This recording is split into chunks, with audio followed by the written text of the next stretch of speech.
हरिओम। हामी हाम्रो शरीरमा रहेका शक्ति केन्द्रहरू, जुन शक्ति केन्द्रहरूको कारणले हाम्रो शरीर स्वस्थ रहन्छ, शारीरिक बाहिर भौतिक शरीर, त्यस्तै सूक्ष्म शरीर, त्योभन्दा पनि गहिरो आत्मिक शरीर अथवा आफ्नो चेतना पनि शुद्ध रहन्छ।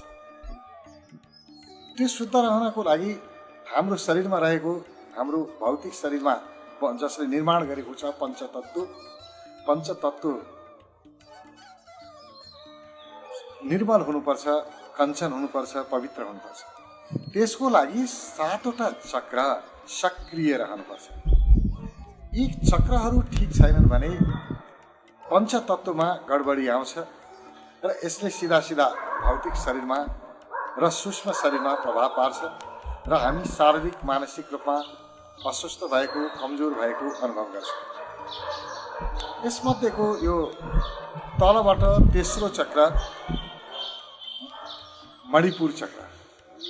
मणिपुर चक्र नाभिको आसपासमा हुन्छ, नाभि केन्द्रमा। यो सर्वाधिक महत्त्वपूर्ण चक्र, किनभने यो हाम्रो साहससँग सम्बन्ध राख्छ, आत्मबल अठोटसँग सम्बन्ध राख्छ। यसले हाम्रो हाम्रो आत्मविश्वास यसलाई सुदृढ बनाउने काम गर्छ। जहाँ मानिस डराउन थाल्यो अथवा यो पनि गर्न सक्दैन, ऊ पनि गर्न सक्दैन, उसको मन कमजोर हुन थाल्यो,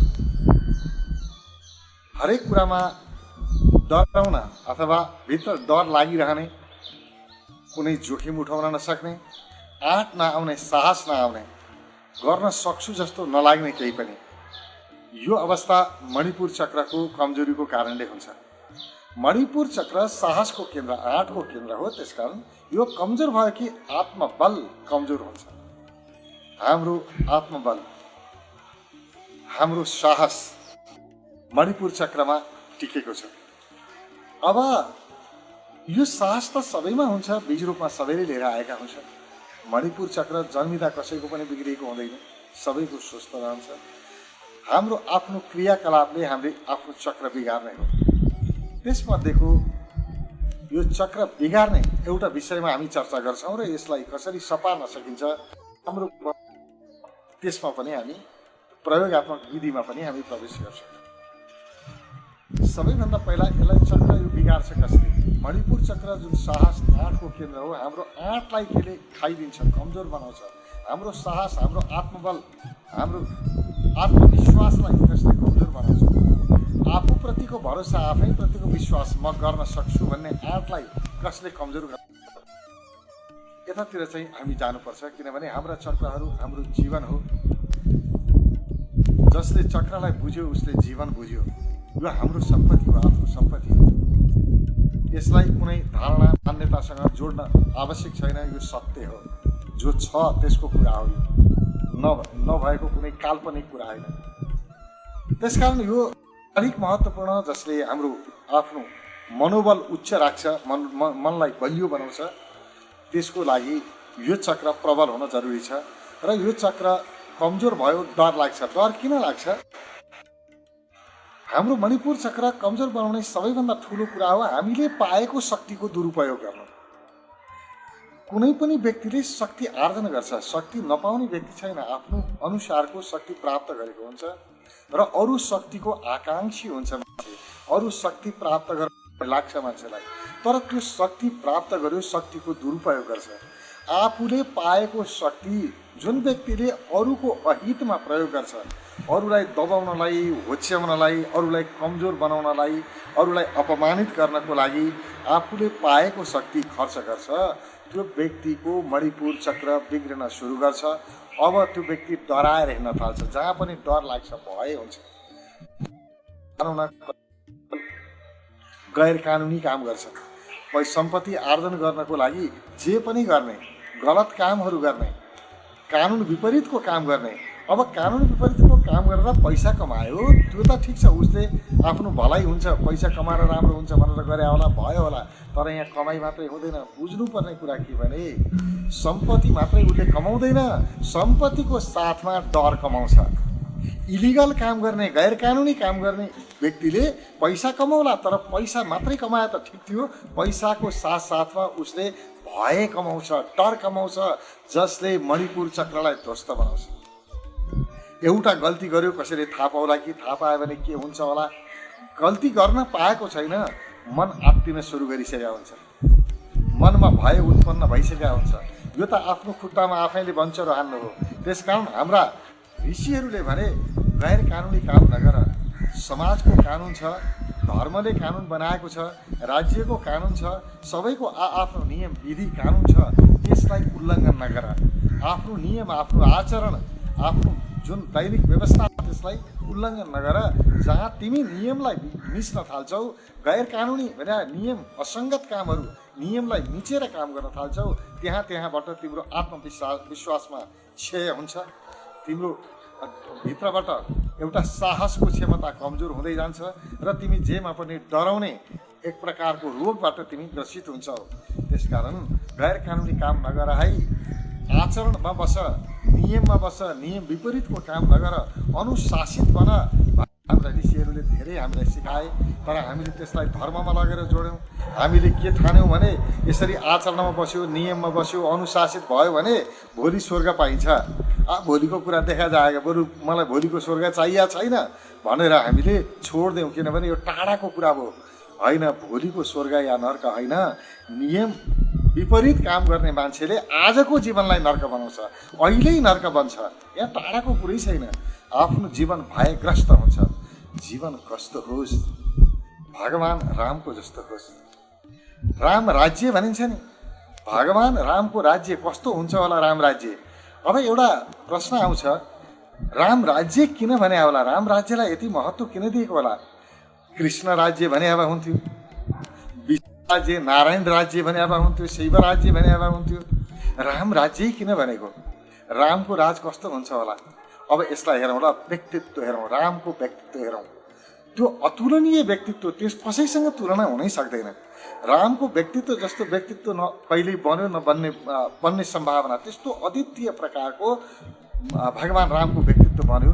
र यो साङ्केतिक हो, यो बिम्ब हो। भगवान राम हाम्रो जीवनको लागि, हाम्रो जीवनको विकासको लागि हो। भगवान राम त्यत्तिकै होइन, भगवान रामको लागि होइन, यो त हाम्रो जीवनलाई मजबुत बनाउन, बलियो बनाउनको लागि हो। भगवान रामले देखाएको छ, बाबु मेरो जस्तो व्यक्तित्व छ तिमी त्यस्तो बनाऊ। भगवान रामको जस्तो व्यक्तित्व होस्, किनभने व्यक्ति आफैमा केही पनि होइन। मानिसको शरीर छ, शरीर त सबैको उस्तै हो नि।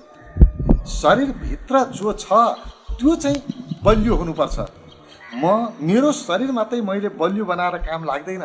शरीरभित्रको जो म हुने, जसलाई म मनोबल भन्छु, आत्मबल भन्छु, त्यो बलशाली भित्रको म, त्यो चाहिँ बलियो हुनुपर्छ। र त्यसलाई व्यक्तित्व भनिन्छ। व्यक्ति बाहिरबाट जुन देखिन्छ रूप हो, त्यो व्यक्ति हो। त्यो व्यक्तिभित्र हुन्छ व्यक्तित्व। व्यक्तित्व भनेको उसको आचरण, उसको शैली, उसको काम गर्ने तरिका, उसको व्यवहार, यो व्यक्तित्व प्रकट हुन्छ। व्यवहारबाट व्यक्तित्व जन्मिन्छ। त्यसकारण रामको व्यवहारलाई हेर्नुहोस्, रामको चरित्रलाई हेर्नुहोस्, आश्चर्यजनक छ। राम जस्तो साधु व्यक्ति, बाउले जे भने जङ्गल जाऊ, जङ्गल जान पनि तयार भए। मर्यादा पुरुषोत्तम भनिन्छ। आफ्नो मर्यादामा, आफ्नो शासनमा रहने, कहिले कसैको मन नदुखाउने, चित्त नदुखाउने, कसैलाई नराम्रो नगर्ने, बोलेको वचन पुरा गर्ने, आफूभन्दा ठुलाले अराएको, आफ्ना मातापिताले अराएको मान्नुपर्छ, गुरुजनहरूले भनेको जे भन्नुहुन्छ अनुसरण गर्नुपर्छ, त्यस्तो मर्यादामा रहने अद्वितीय व्यक्तिको हातमा दिएको छ धनुवार, हतियार दिएको छ। अचम्म हतियार छ, हतियार सुहाउने कुरा हो। यो त भगवान बुद्धको हातमा हतियार दिएको जस्तै। भगवान बुद्धको हातमा हतियार सुहाउँछ र? यहाँ भगवान रामलाई धनुष बाण भिराइएको छ। धनुर्धारी राम, धनुर्धारी। यो धनु, यो हतियार रावणलाई सुहाउँछ, ठिक छ। रावणको व्यक्तित्वमा यो सुहाउँछ, राख्न मिल्छ। हतियार दिए हुन्छ रावणलाई। किनभने रावणको चरित्र नै हतियार चलाउने प्रवृत्ति त्यस्तै छ उसको। तर रामको यो प्रवृत्ति छैन। राम त दयालु, कोमल, प्रेमल, सबैलाई सहयोग गर्ने यस्तो व्यक्तित्व भएको व्यक्तिमा धनु अथवा हतियार दिएको छ। हतियार बिम्ब हो, सिम्बोलिक हो। हतियारको अर्थ हुन्छ शासन, साहस अथवा नेतृत्व।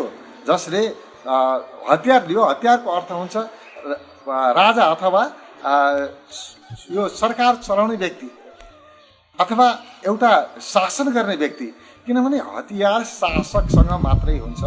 शासकभन्दा अरूसँग हतियार भएर के गर्नु? अरूलाई त हतियार राख्ने सुविधा पनि त शासकले दिएको हुँदैन। शासकको नियन्त्रणमा हुनुपर्छ सम्पूर्ण शक्ति। हतियारको अर्थ हुन्छ शक्ति। शक्ति जहिले जहाँ पनि शासकको नियन्त्रणमा हुन्छ। अब शासक कस्तो होस् रे भन्दाखेरि त्यो शक्ति कसको हातमा जाओस् रे भन्दा साधुको हातमा जाओस् रे। रामको हातमा शक्ति गयो, रामको हातमा गयो शासन। त्यो साधुको हातमा गयो जो सबैप्रति दया, प्रेम, करुणा मात्रै राख्छ। हर एकको मर्का बुझ्छ, सानोदेखि ठुलासम्मको अप्ठ्यारोहरूलाई बुझ्छ, सब जानेको छ, बुझेको छ।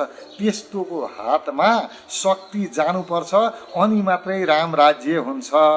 राम राज्य कतिखेर हुन्छ? राम भन्ने मान्छेले राज्य गरेर राम राज्य हुने होइन। अहिले हुन सक्छ राम राज्य।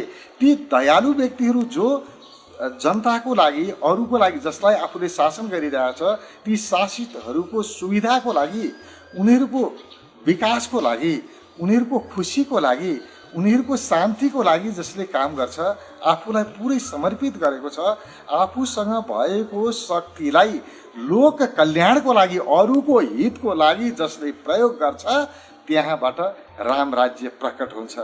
त्यही हो राम राज्य भनेको। तर हामी त के गर्छौँ? शक्ति नआउन्जेलसम्म कुनै पनि व्यक्तिलाई हेरौँ, आफू शक्तिमा नजाउन्जेलसम्म त यस्तो साधु लाग्छ, बाबा यस्तो कति राम्रो उसको रहन सहन हेर, कस्तो सानो जीवन छ। सानो एउटा ओछ्याने सानो एउटा गुन्द्री ओछ्याएर गुन्द्रीमाथि सुत्छ। यस्तो पो नेता हुनुपर्छ भन्यो। पछाडि गएर जब उसको हातमा पनि शासन आउँछ, त्यसपछिबाट उसको सुविधाको हिसाबै छैन। पुरा अरूले कसैले गर्न नसक्ने भयभरको जीवनभरि गर्न नसकेको मोज मस्ती अब शासनमा गएपछि सुरु हुन्छ। यो किन त्यस्तो हुन्छ भने शक्तिमा मान्छे जाने बित्तिकै शक्तिको अर्थ म ठुलो हुँ भन्नु, आफू ठुलो हुँ भन्ने भाव जागृत हुन्छ। शक्तिमा जो जान्छ त्यसलाई भइहाल्छ, कोही पनि बच्न नसक्ने रहेछ। धेरै मान्छेले प्रयास गरे तर बच्न सकेनन्। तर राम आश्चर्य गरेको छ, कोही अनुशासनमा बस्न चाहँदैन। अरू व्यक्ति अनुशासनमा बस्नु ठिक छ, म चाहिँ अनुशासनमा बस्नु नपरोस् भन्ने हामी सबैलाई लाग्छ। यो नै डरको, भयको मणिपुर चक्र बिगार्ने प्रमुख कारण हो। त्यसकारण आफ्नो मणिपुर चक्र सबल बनाउनु छ भने राम जस्तो जति शक्ति आउँछ त्यसलाई अरूको कल्याणको लागि, अरूको हितको लागि प्रयोग गर्ने। मेरो शारीरिक बल छ, मसँग बौद्धिक बल छ, मानसिक बल छ, आत्मिक बल छ, जे पनि मसँग शक्ति छ, यो शक्ति म अरूको कल्याणको लागि लगाउँछु। किन लगाउँछु भने आफ्नो शक्ति आफ्नो हितको लागि त जनावरले पनि लगाउँछ नि। जनावरले पनि त्यही गर्छ। जनावरहरू पनि त आफूसँग जति शक्ति छ केमा प्रयोग गर्छन्? आफ्नो हितको लागि प्रयोग गर्छन्, आफूले खानको लागि प्रयोग गर्छन्। तर म त मानिस हो नि, म त जनावर होइन। मानिस र जनावर बिचको फरक नै यति हो कि मानिसले अरूको हित, सर्वहितायको अर्थ मानिसले मानिसको मात्रै होइन, वनस्पतिको, जनावरको, प्रकृतिको सबैको हितमा काम गर्न सक्छ, जबकि पशुलाई यो सुविधा छैन। त्यसकारण जसले यो सुविधामा काम गर्न थाल्यो, आफूले पाएको शक्ति अरूको कल्याणको लागि प्रयोग गर्यो, त्यहीँबाट राम राज्य प्रकट हुन्छ। राम राज्य भन्नाले एउटा सिङ्गो देश मात्रै होइन। सिङ्गो देशको नेतृत्व जनकल्याणको लागि आफ्नो शक्तिलाई प्रयोग गर्न थाल्यो भने त्यहाँ राम राज्य हुन्छ, देशै राम राज्य होला।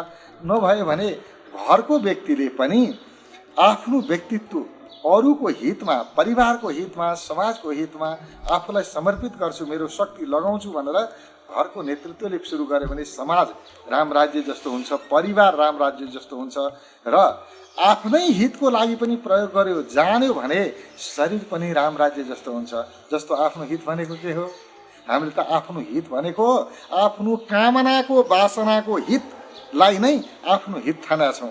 मेरा वासनाहरू पूर्ति गर्नु, मेरा कामनाहरू पूर्ति गर्नु नै मेरो हित भन्ठानेका छौँ। यहाँनिर हामीले गल्ती गरेका छौँ। आफ्नो वासना पूर्ति गर्नु आफ्नो हित होइन। आफ्नो हित भनेको आफ्नो शरीरको हित सबैभन्दा पहिलो कुरा। आफ्नो शरीरमालाई के खाँदा राम्रो हुन्छ, के खाँदा नराम्रो हुन्छ बुझ्नु पर्यो नि। अरूलाई मारेर खाने, हत्या गर्ने, हिंसा गर्ने यस्तो व्यक्तिहरूको मणिपुर चक्र बिस्तारै कमजोर हुँदै हुँदै हुँदै जान्छ, खुम्चिँदै जान्छ। त्यस कारणले कहिल्यै पनि हिंसा जान्ने कुरा गर्नुहुन्न। हिंसाले व्यक्तिभित्र डर पसाउँछ, नजानिदो डर पस्छ भित्रबाट। सुरुमा त हिंसा गर्यो, रमाइलो लाग्यो, सबै मान्छे थिए, गर्यो, मार्यो, कसैलाई खायो, तर उसलाई भित्रबाट भय हुन्छ कहीँ मैले अपराध त गरिनँ, गल्ती त गरिनँ, यसरी अरूलाई नै मार्नुहुन्छ र कस्तो गल्ती गर्ने होला। कहीँ न कहीँ भित्र त्यो एउटा बीज रूपमा भए पनि डरभित्र छिर्छ। यसले हाम्रो मणिपुर चक्र बिगार्छ। मणिपुर चक्रलाई बलियो बनाउने आफ्नो आत्मविश्वास, आफ्नो साहस, आफ्नो हातलाई तन्दुरुस्त राख्ने चाहने व्यक्तिले कहिल्यै पनि अरूको अहितमा काम गर्नु हुँदैन, अरूलाई दुःख दिनु हुँदैन।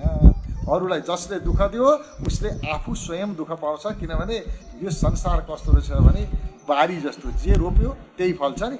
त्यस्तै गरी हामी जस्तो कर्म गर्छौँ, जस्तो व्यवहार अरूलाई गर्छौँ, हामी त्यस्तै नै फिर्ता पाउँछौँ।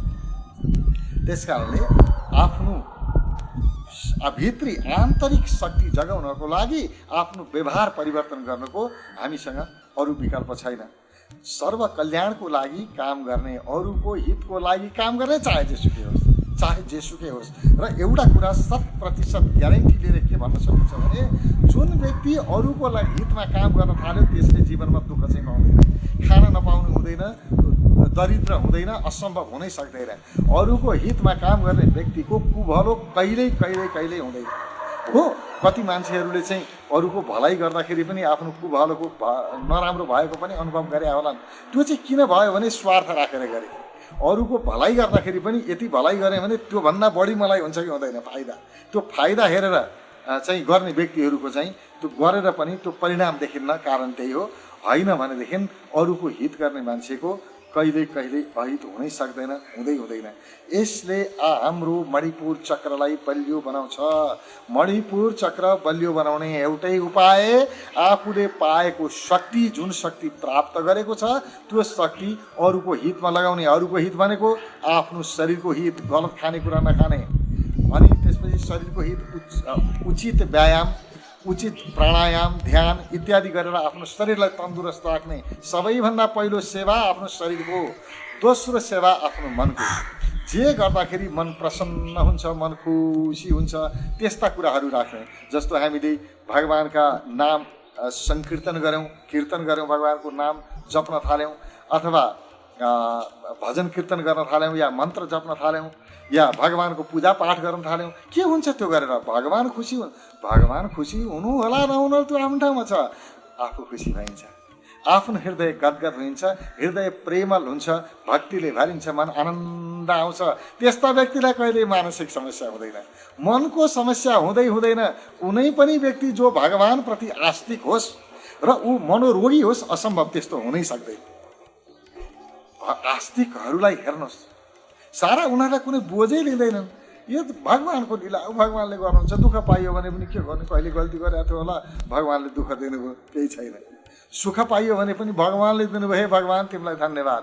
जतिखेर पनि जस्तो अवस्थामा पनि उसले आफ्नो भगवानलाई आफ्नो एउटा आडको रूपमा लिन्छ। त्यस्ता व्यक्तिहरू मानसिक समस्यामा जाँदैनन्। यी राम्रा कुराहरू हुन्। जे गर्दाखेरि आफूलाई आनन्दको अनुभव हुन्छ त्यही गर्ने, जे सम्झँदाखेरि आनन्द आउँछ त्यही सम्झिने, जस्तो कर्म गर्दा सबैजना खुसी हुन्छन् त्यस्तो कर्म गर्ने। कहिल्यै भित्र डर पस्दैन, कहिल्यै मणिपुर चक्र बिग्रिँदैन। आफ्नो मणिपुर चक्रलाई सुधार्नको लागि आफ्नो व्यवहार सुधार्नुको विकल्प छैन, व्यवहार सुधार्ने पहिलो। अब दोस्रो, मैले पहिला पनि भनेको थिएँ, प्रयोगको कुरा। प्रयोग गरेर पनि हामी आफ्नो मणिपुर चक्रलाई बलियो बनाउन सक्छौँ। त्यसको लागि मणिपुर चक्रलाई सबल बनाउने विधि हो कुम्भकको विधि। यो प्राणायाममा 3टा कुरालाई महत्त्व दिइन्छ, रेचक, पूरक, कुम्भक। यो 3टा कुराबाट प्राणायामका सम्पूर्ण विधिहरू बनेका छन्। जतिसुकै तरिकाका हुन्, जतिसुकै फरक फरक प्रकारका प्राणायामका विधिहरू हुन्, तर ती विधिहरूलाई एकै ठाउँमा लिएर आएर भन्दाखेरि रेचक, पूरक, कुम्भक बस सकियो। रेचक भनेको श्वास फाल्ने, पुरा फाल्ने, पूरक भनेको श्वास भर्ने, कुम्भक भनेको रोक्ने। रेचक, पूरक, कुम्भक अथवा श्वास लिनु, श्वास छोड्नु र श्वास रोक्नुबाट सम्पूर्ण प्राणायामका विधिहरू जन्मिन्छन्। यी 3टाबाट विधिहरू बनाउन सकिन्छ। यसमध्ये सर्वाधिक महत्त्वपूर्ण कुम्भकको विधि। श्वास पुरा श्वास लिने, भर्ने, बिस्तारै बिस्तारै श्वास भर्ने, भरेर पुरा श्वास रोक्ने। टक्क जति बेर रोक्न सकिन्छ तपाईँ याद गर्ने, करिब 5 सेकेन्ड चाहिँ रोक्नै पर्छ। 5 सेकेन्ड जति श्वास रोक्ने, त्यसपछिबाट छोड्ने। छोड्दाखेरि हामी वात्तै पुरै श्वास छोड्छौँ होइन, लिँदाखेरि बिस्तार श्वास लिने, लिएको भन्दाखेरि पनि छोड्दाखेरिको अझ बिस्तार हुनुपर्छ। बिस्तारै श्वास छोड्ने र छोडिरहने पुरा श्वास छोड्ने। एउटा पनि दूषित हावा पेटमा बाँकी नरहोस्, नाभि खुम्चियोस्। त्यसपछिबाट श्वासलाई रोक्ने, किनभने यो कुम्भकको विधि मणिपुर चक्रको लागि सर्वाधिक महत्त्वपूर्ण विधि। मणिपुर चक्र यसले क्रियाशील गराउँछ। आफ्नो आँट, आफ्नो हिम्मत सबै आउँछ। जेमा पनि डराउने बानीबाट हामी मुक्त हुन्छौँ। भय जीवनबाट गयो, डर गयो कि सब कुरा गयो। अभयमा मान्छे गयो, आनन्द आइहाल्यो नि। आनन्द आउन नदिने नै त्यही भय त हो नि। अभयमा जाने बित्तिकै व्यक्ति आनन्दित हुन्छ। त्यसको लागि यो कुम्भकको विधि। श्वास भर्यो, रोक्यो, श्वास छोड्यो, रोक्यो, तर बिस्तार श्वास लिने, आरामसँग श्वास लिने, 5 सेकेन्ड रोक्ने र फेरि आरामसँग श्वास छोड्ने, फेरि अर्को 5 सेकेन्ड श्वास छोडेर पनि रोक्ने। यसरी 2 ठाउँमा श्वास रोक्नुपर्छ। एउटा श्वास छोडेर अर्को श्वास भरेर 5-5 सेकेन्ड रोक्ने। यति मात्रै गऱ्यौँ भने हाम्रो मणिपुर बलियो हुन्छ। यो मणिपुर चक्रको योगलाई हठ योग भनिन्छ। हठ योग भनेको श्वास, यो 2टा नाकबाट जाने श्वास जानेलाई यसलाई ह र ठ भनेर भनिन्छ। हठ योगको अर्थ श्वासको योग। यसरी यो श्वासको योगलाई कुम्भकमा रूपान्तरित गर्ने। कुम्भक गर्ने बेलामा हाम्रो मन योगस्थ हुन्छ, किनभने जहाँ हामी श्वास रोक्छौँ त्यहाँ हाम्रो मन विचार चल्दैन। विचार चल्नको लागि अनिवार्य रूपमा श्वास चल्नै पर्छ। श्वास बाहिर गयो, भित्र गयो, त्यो बेलामा विचार आएको अनुभव हुन्छ। जब श्वास टक्क रोकिन्छ, हामी कुम्भक गर्छौँ, श्वास रोक्छौँ, त्यो बेलामा विचार टक्क रोकिन्छ। श्वास रोकियो, विचार रोकियो। श्वासको र विचारको बडो गहिरो सम्बन्ध छ। त्यसकारण हाम्रा ऋषिहरूले, जान्ने व्यक्तिहरूले के गरे भने मनलाई च्याप्प समातेर रोक्न सकिँदो रहेछ। मनलाई रोक्न कठिन रहेछ। धेरै मान्छेले प्रयास गरे यो चञ्चल मनलाई टक्क समातेर रोकौँ भन्ने प्रयास गरे, तर सकेनन्। किन सकेनन् भने मनलाई रोक्नै सकिँदैन। मन बडो वेगवान छ, मन अत्यन्तै शक्तिशाली छ। मनलाई रोक्न सकिँदैन। त्यसकारण केलाई समाउने, केलाई रोक्ने? श्वासलाई समाउने। श्वासलाई जसले समात्यो उसले मनलाई समात्यो। श्वास जस्तो बन्यो मन त्यस्तै बन्छ। हाम्रो मनमा जस्तो भावना आउँछ त्यही प्रकारको हाम्रो यो मनोवृत्ति रहन्छ। जस्तो अब मनमा एउटा विचार आयो भने एक प्रकारले श्वास चल्न थाल्छ, अर्को विचार आयो भने अर्कै प्रकारले श्वास चल्न थाल्छ। श्वासको गतिमा फरक पर्छ। जस्तो रिस उठ्यो भने तुरुन्तै श्वास फुल्न थालिहाल्छ, श्वासको गति परिवर्तन हुन्छ। अनि रिस उठ्या छैन, खुस उठ्या छ, रमाइलो भएको छ भने श्वासको गति भिन्न हुन्छ। हाम्रो मनस्थिति अनुसार, हाम्रो भावको स्थिति अनुसार श्वासको गति फरक हुन्छ। यो रहस्यलाई बुझेर हाम्रा अग्रजहरूले के गरे? श्वासलाई समाते। मनलाई नसमाऊ भाउ, श्वासलाई समाऊ। श्वासलाई समात्यो जसले, श्वासलाई जसले नियन्त्रणमा लियो उसले पुरै मनलाई नियन्त्रणमा लियो। आफ्नो मनलाई नियन्त्रित गर्नु छ भने श्वासलाई नियन्त्रणमा राख्नै पर्छ। त्यसको लागि कुम्भकको विधि, श्वास लियो, छोड्यो, फेरि लियो, छोड्यो। अब यो कुम्भक 21 पटक गरे हुन्छ। 21 पटक श्वास भरेर रोक्यो, 21 पटक श्वास छोडेर रोक्यो। मात्रै 21 पटक श्वास भर्ने, 21 भर्यो, रोक्यो, छोड्यो, रोक्यो। एक चक्र पुरा भयो। भरेर रोक्यो 1, छोडेर रोक्यो 1। यो 2 भएपछि एक चक्र पुरा हुन्छ। जसरी रात र दिन दुईटा भएपछि मात्रै एक चक्र पुरा हुन्छ, त्यस्तै नै हो। त्यसकारण श्वास भरेर रोक्ने, छोडेर रोक्ने, जम्मा 21 पटक। 21 पटकको यो विधि गरेपछि चुपचाप लागेर बस्ने, श्वासको कुनै क्रिया नगर्ने, बस श्वासको याद मात्रै गर्ने। सामान्य श्वास पहिला सुरु बन्द आँखाले जस्तो देखिन्छ, बन्द आँखाले देखिने दृश्यलाई याद गर्ने, आफ्नो याद गर्ने। आत्मा स्मरण बिनाको कुनै पनि ध्यानको केही अर्थ छैन। त्यसकारण सबैभन्दा पहिला आत्मस्मरणको अर्थ आफ्नो याद। म छु नि, आफ्नो याद। अब आफ्नो याद गर्न सकिएन, म भनेको याद भएन भने केही चिन्ता छैन, शरीरको याद गरौँ। आफ्नो याद गर्न सकिएन, पुरै शरीरको याद गर्ने, तलदेखि माथिसम्म पुरै शरीरको याद गर्ने।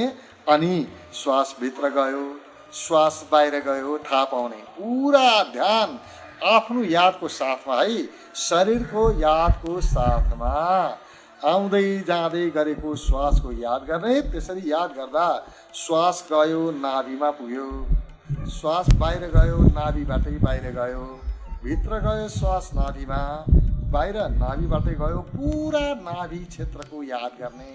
श्वास नाभिमा पुगेको, नाभिबाटै फर्केको याद गर्ने।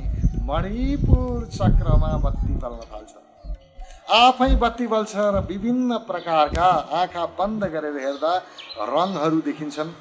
अब यसमा विशेष गरेर मणिपुर चक्रमा प्रयोग गर्दाखेरि पहेँलो रङको अनुभव हुनसक्छ। त्यस्तो भयो भने ठिक छ, राम्रो कुरा हो। केही नगर्ने, त्यसको आनन्द लिने, मजा लिने, किनभने त्यस्तो रङहरू भित्री प्रकाशहरू दिव्य प्रकाश हो, त्यसैलाई परमात्मा प्रकाश भनिन्छ।